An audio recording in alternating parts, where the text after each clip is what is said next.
여러분, 안녕하세요. 오늘은 많은 분들이 관심을 가지고 계신 간헐적 단식에 대해 이야기해 보려고 합니다. 요즘 주변에서 단식을 한다는 분들 많이 계시죠? 유튜브나 뉴스에서도 16시간 단식, 공복 유지, 오토파지 같은 말이 익숙해졌습니다. 하지만 정작 단식을 왜 해야 하는지, 몸 안에서 무슨 일이 일어나는지는 정확히 아는 사람이 많지 않습니다. 많은 분들이 단식을 굶는 것, 의지를 시험하는 고통스러운 과정이라고 생각하시지만 사실 간헐적 단식은 굶는 게 아니라 몸에게 시간을 주는 방법입니다. 그 시간 동안 몸은 스스로 회복하고 정비할 수 있는 기회를 갖게 됩니다. 우리 몸은 음식을 소화하고 흡수하는 과정에서 엄청난 에너지와 호르몬을 사용합니다. 그 중에서도 가장 중요한 것이 인슐린입니다. 우리가 음식을 먹으면 인슐린이 분비되어 혈당을 낮추고 남은 에너지를 지방으로 저장합니다. 그런데 하루 종일 음식을 자주 섭취하면 인슐린이 쉴 틈이 없습니다. 이 호르몬이 계속 높게 유지되면 지방은 절대 타지 않습니다. 왜냐하면 인슐린이 존재하는 동안 우리 몸은 지방을 꺼내 쓸 수 없기 때문입니다. 결국 지방이 쌓이고 피로감이 늘며 체중이 서서히 증가합니다. 간헐적 단식의 목적은 이 인슐린을 쉬게 하는 데 있습니다. 식사와 식사 사이에 충분한 공백을 두면 인슐린 수치가 낮아지고 그때부터 몸은 저장된 지방을 에너지원으로 사용하기 시작합니다. 이 시점을 지방연소 모드라고 부릅니다. 보통 식사 후 8시간 정도 지나면 인슐린이 내려가기 시작하고 12시간 이후부터는 지방을 에너지원으로 쓰는 비율이 점점 높아집니다. 그래서 단식의 최소 단위로 12시간이 의미가 있는 겁니다. 여기서 가장 많이 알려진 방식이 16시간 단식, 즉 16대8 방식입니다. 하루 중 16시간은 공복을 유지하고 나머지 8시간 동안 식사하는 방법이죠. 예를 들어 아침 10시에 첫 식사를 하고 저녁 6시에 마지막 식사를 하면 그 이후에는 물이나 무가당 음료만 마시는 것입니다. 이렇게 하면 인슐린이 안정되고 지방 연소가 자연스럽게 이루어집니다. 하지만 간헐적 단식의 진짜 가치는 단순히 살을 빼는데 있지 않습니다. 몸 안의 세포가 스스로 정비하고 청소하는 능력이 활성화된다는 점이 훨씬 더 중요합니다. 이 과정을 오토파지라고 부릅니다. 오토파지는 세포가 낡은 단백질이나 손상된 부분을 스스로 분해하고 재활용하는 과정입니다. 일본의 요시노리 오스미 교수가 이 연구로 노벨상을 받았을 정도로 오토파지는 노화와 질병 예방의 핵심으로 여겨지고 있습니다. 단식 12시간이 지나면 오토파지가 시작되고 16시간 이후에는 그 활동이 눈에 띄게 증가합니다. 이 시기에는 몸이 스스로 세포를 수리하고 면역 체계를 정비하며 염증을 줄이는 작용이 활발해집니다. 즉, 단식은 단순히 체중을 줄이는 방법이 아니라 세포 수준에서 몸을 되살리는 과정인 셈입니다. 단식을 시작하면 처음에는 피로감이 생길 수 있습니다. 그건 몸이 에너지원으로 쓰던 포도당 대신 지방을 태우는 새로운 연료 시스템에 적응하는 과정입니다. 몸이 바뀌는 신호입니다. 이 과정을 통과하면 오히려 컨디션이 좋아지고 집중력이 향상됩니다.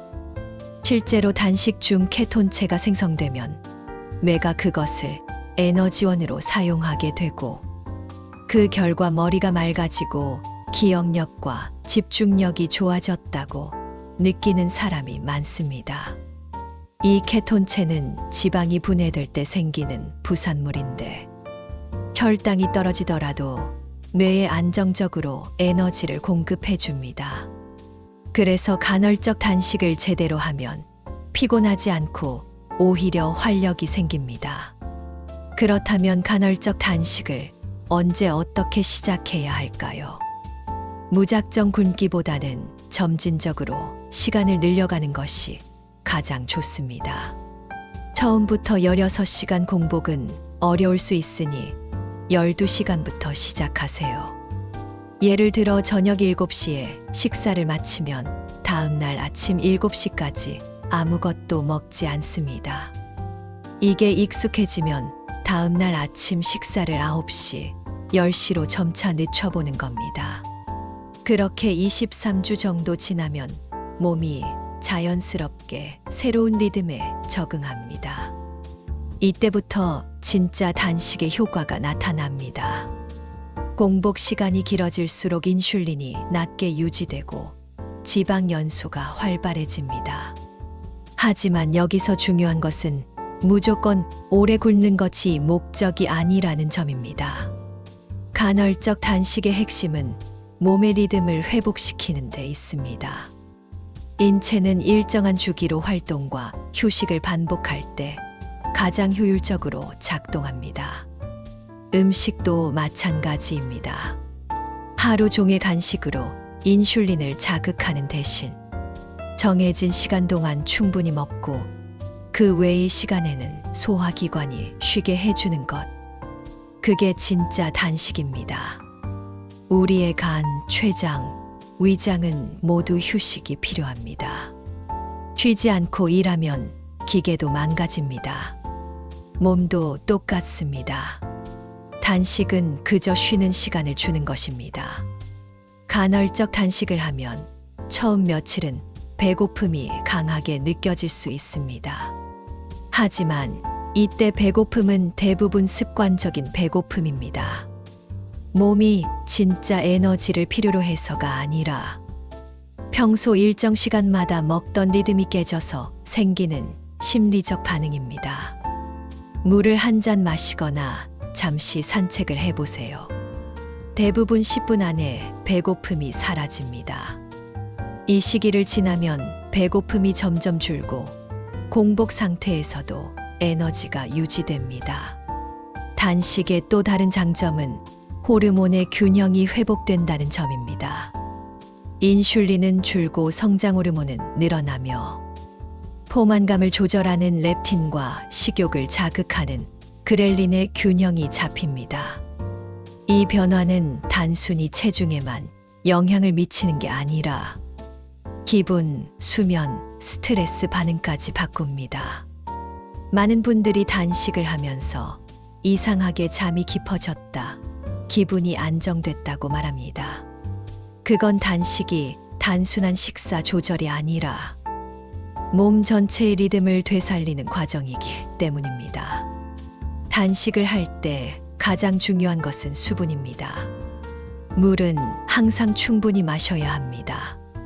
하루에 최소 2리터 이상 마시는 것이 좋습니다. 수분이 부족하면 지방 분해가 원활하지 않고 두통이나 피로가 쉽게 생깁니다. 또한 커피나 차를 마시고 싶다면 블랙커피나 무가당 차는 괜찮습니다. 하지만 설탕이나 프림, 시럽이 들어간 음료는 인슐린을 자극하므로 피해야 합니다. 레몬물이나 탄산수는 소량 괜찮지만 단 음료나 과일 주스는 단식 효과를 완전히 없애버립니다. 마지막으로 단식을 성공시키는 데 중요한 건 완벽함이 아니라 꾸준함입니다. 하루 이틀 실패해도 괜찮습니다. 중요한 건 멈추지 않는 것입니다. 몸은 매일 조금씩 학습합니다. 어제보다 오늘, 오늘보다 내일 조금씩 공복 시간을 늘려가면 어느 순간 단식이 자연스럽게 생활의 일부가 됩니다. 그때부터 몸은 스스로 균형을 찾고 피로가 줄고 잠이 깊어지고 체중이 서서히 내려갑니다. 결국 간헐적 단식은 의지의 싸움이 아니라 몸의 리듬을 되찾는 과정입니다. 많이 먹는 게 건강이 아니라 적절한 시간에 먹고 충분히 쉬게 해주는 것이 진짜 건강입니다. 우리는 너무 오랫동안 먹어야 산다고 배웠지만 이제는 비워야 산다는 말을 기억해야 할 때입니다. 비움 속에서 몸은 다시 살아납니다. 단식은 절제가 아니라 회복입니다. 몸에게 쉼표를 주면 마음도 편안해지고 삶에도 여유가 생깁니다. 오늘부터 하루 한 끼라도, 한 시간이라도 늦춰보세요. 그것이 여러분의 몸을 되살리는 첫걸음이 될 것입니다. 지난 시간에는 간헐적 단식의 원리와 기본 개념에 대해 이야기했습니다. 오늘은 단식을 하면 몸 안에서 실제로 어떤 변화가 일어나는지, 그 변화가 단계별로 어떻게 나타나는지를 살펴보겠습니다. 우리가 단식을 하면 단순히 배가 고파지는 것 이상의 일이 벌어집니다. 몸의 에너지 체계가 완전히 새롭게 전환되는 과정이기 때문입니다. 식사를 마치고 나면 우리의 몸은 먼저 포도당을 에너지로 사용합니다. 포도당은 우리가 먹는 탄수화물에서 나오는 가장 즉각적인 연료입니다. 이때 인슐린이 분비되어 포도당을 세포 안으로 운반하고 남은 에너지는 간과 근육, 그리고 지방에 저장됩니다. 그런데 우리가 계속해서 음식을 자주 섭취하면 인슐린이 쉬지 못합니다. 이 상태가 지속되면 몸은 저장된 지방을 꺼내 쓸 필요가 없다고 판단합니다. 그 결과 지방은 점점 쌓이고 에너지는 늘 부족하게 느껴집니다. 단식이 시작되면 가장 먼저 이 흐름이 바뀝니다. 단식 8시간이 지나면 인슐린이 천천히 낮아지고 간에 저장된 글리코겐이 분해되어 포도당이 공급됩니다. 몸은 이 에너지를 먼저 사용하며 공복 상태에 적응합니다. 12시간이 지나면 간의 포도당 저장량이 줄어들기 시작하고 그때부터 지방이 본격적으로 에너지원으로 전환됩니다. 이 시점이 바로 우리가 흔히 말하는 지방 연소 모드의 시작입니다. 16시간이 지나면 지방 분해가 활발해지고 케톤체가 만들어집니다. 케톤체는 지방이 분해될 때 생성되는 대체 에너지원으로 포도당이 부족할 때 뇌와 근육이 사용하는 연료입니다. 이 단계에 들어서면 머리가 맑아지고 집중력이 좋아졌다는 느낌을 받는 사람들이 많습니다. 그건 단순한 기분이 아니라 실제 생리적 변화입니다. 케톤체가 뇌세포의 에너지원으로 작용하면서 신경 전달 물질의 균형이 안정되고 집중력이 높아지는 것입니다. 24시간 단식이 지속되면 몸은 세포 수준의 변화로 들어갑니다.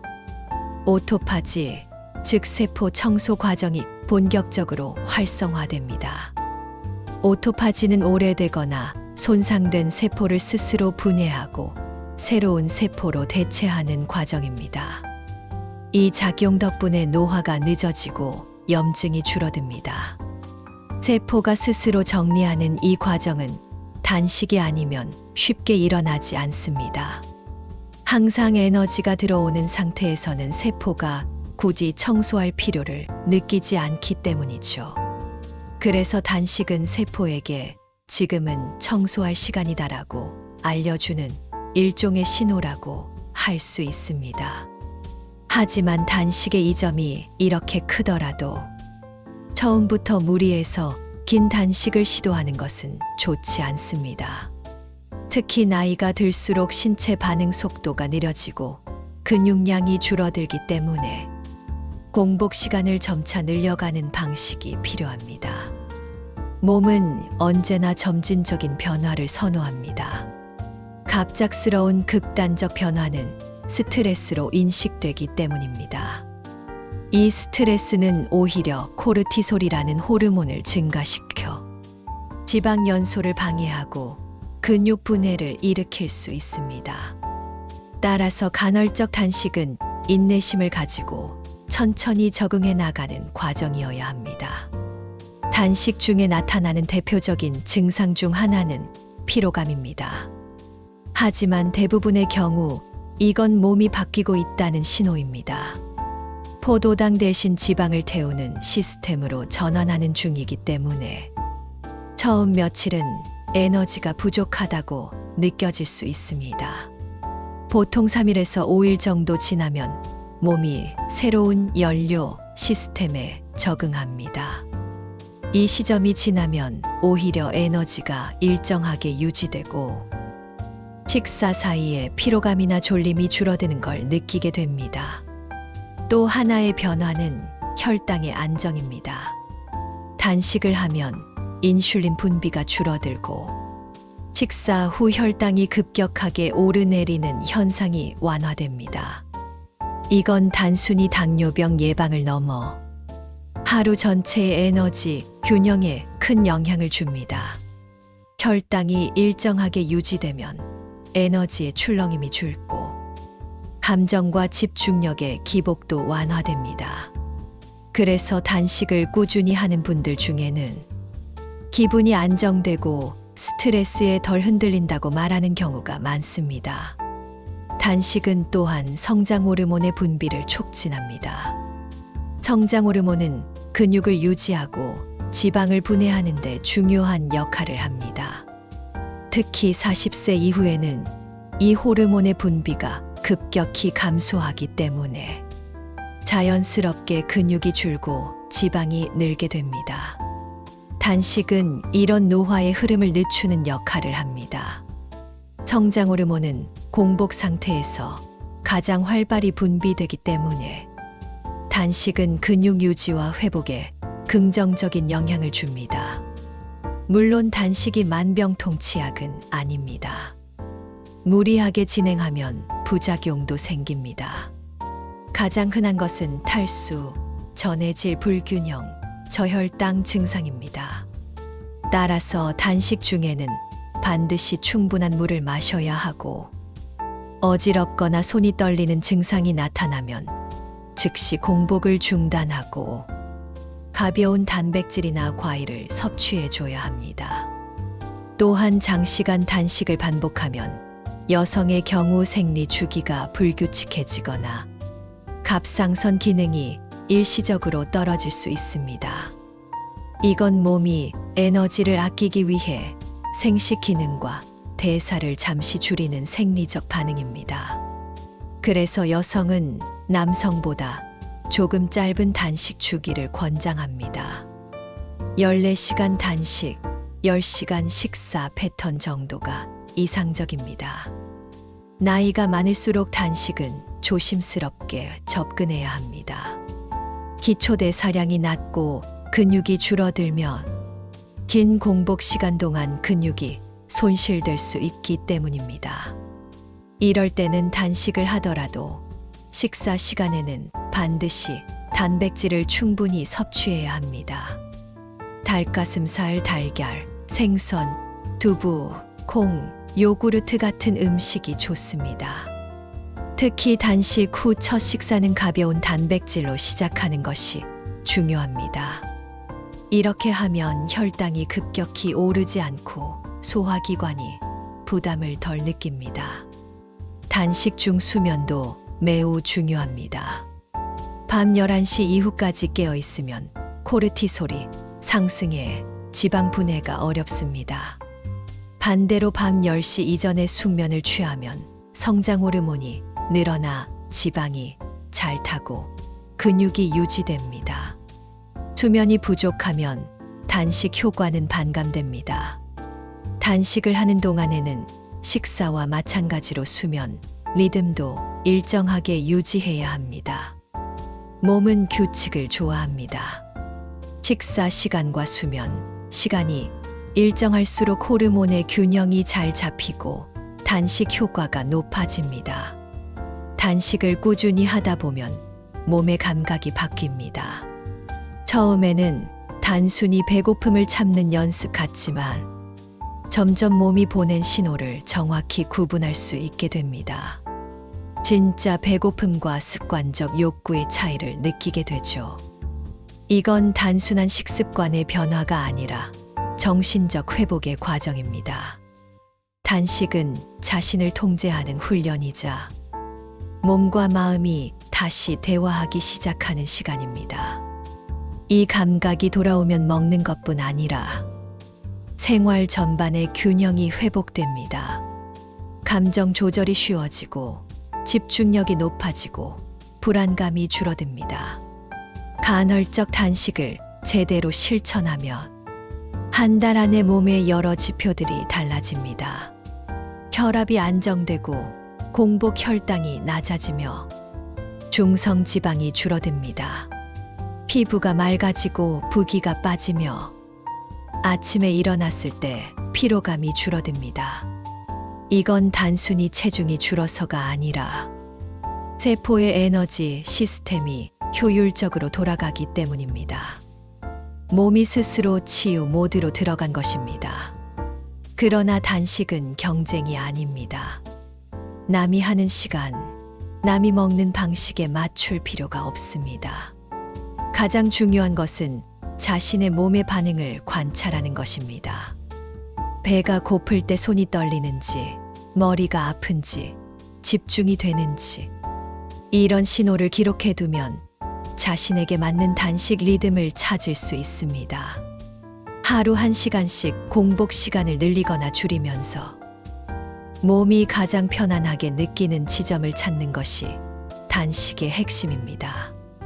누군가는 14시간이, 누군가는 18시간이 맞을 수도 있습니다.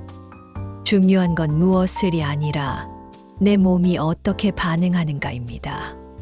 단식은 결국 몸을 다시 믿는 과정입니다. 음식이 부족하다고 느낄 때조차 몸은 스스로 생존과 회복의 리듬을 찾아갑니다. 우리가 해야 할 일은 그저 방해하지 않는 것입니다. 지나친 간식, 잦은 야식, 과도한 자극적인 음식은 이 회복 리듬을 망가뜨립니다.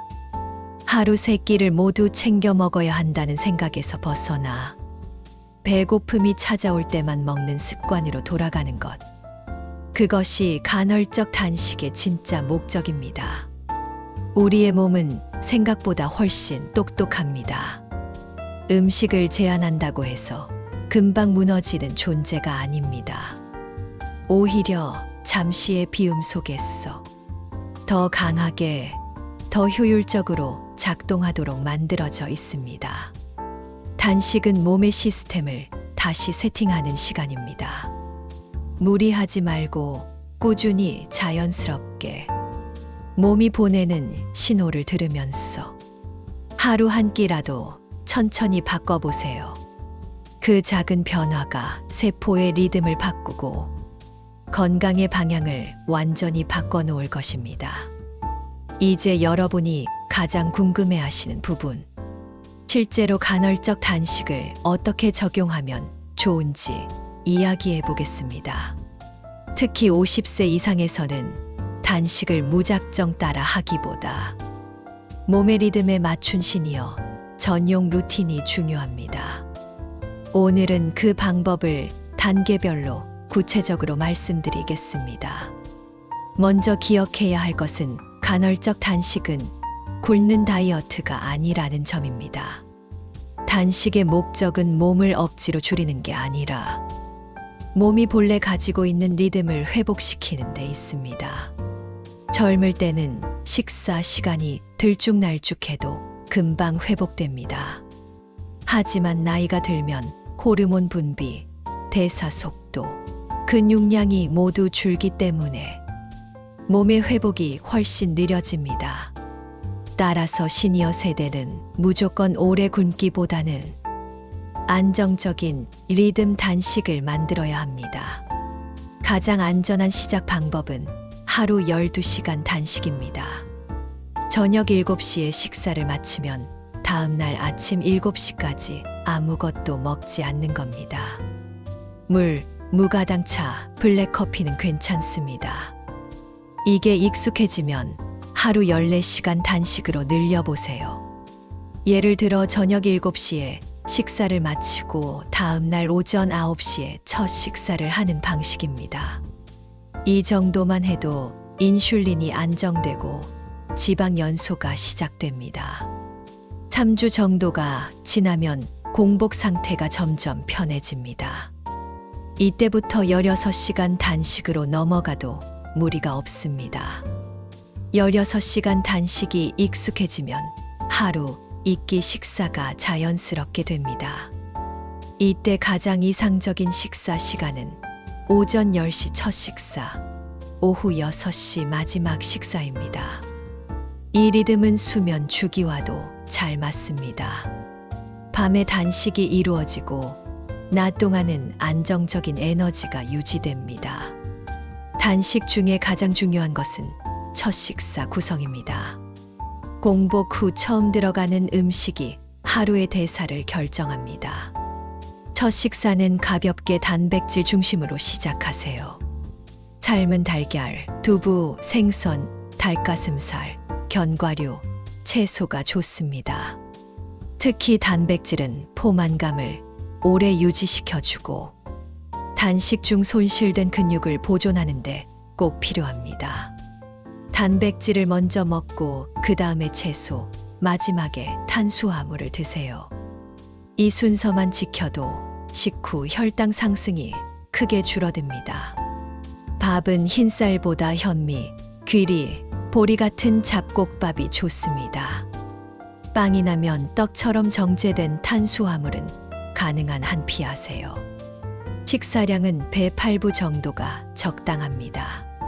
단식을 한다고 식사 때 너무 많이 먹으면 위장에 부담이 가고 인슐린이 급격히 올라갑니다. 굶었으니까 많이 먹어야지 하는 보상 심리를 조심해야 합니다. 단식은 절제가 아니라 리듬입니다. 배고픔을 참는 것이 아니라 몸이 쉴 시간을 주는 것입니다. 단식 중에 물은 충분히 마셔야 합니다. 수분이 부족하면 지방이 잘 분해되지 않습니다.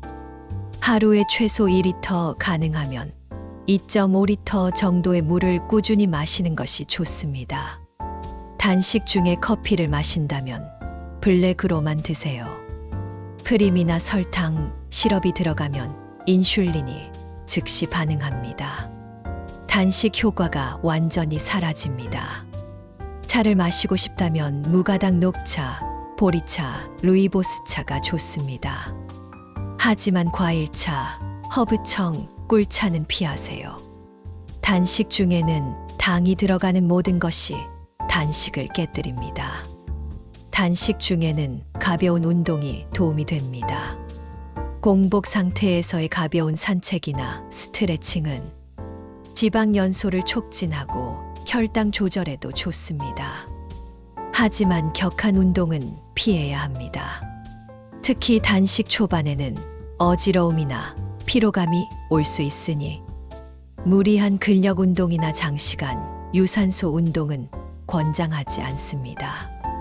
단식에 익숙해지고 몸이 에너지를 케톤체로 바꾸는 시점이 오면 그때부터 가벼운 근력 운동을 병행해도 좋습니다. 운동을 할 때는 반드시 수분을 충분히 섭취해야 합니다. 단식을 할 때 주의해야 할 분들도 있습니다. 당뇨약이나 인슐린을 복용 중인 분, 저혈당이 잦은 분, 위염이나 담석이 있는 분, 또는 체중이 급격히 빠지는 분은 반드시 전문가의 상담을 받으셔야 합니다. 여성의 경우 장기간 단식을 하면 생리 주기가 불규칙해질 수 있습니다. 여성은 14시간 단식, 10시간 식사 패턴 정도가 적당합니다. 무엇보다 단식은 오래 하는 것보다 꾸준히 하는 것이 중요합니다. 하루 이틀 실패해도 괜찮습니다. 중요한 것은 멈추지 않는 겁니다. 오늘부터 시작해보세요. 당신의 건강을 응원합니다. 좋은 하루 보내세요.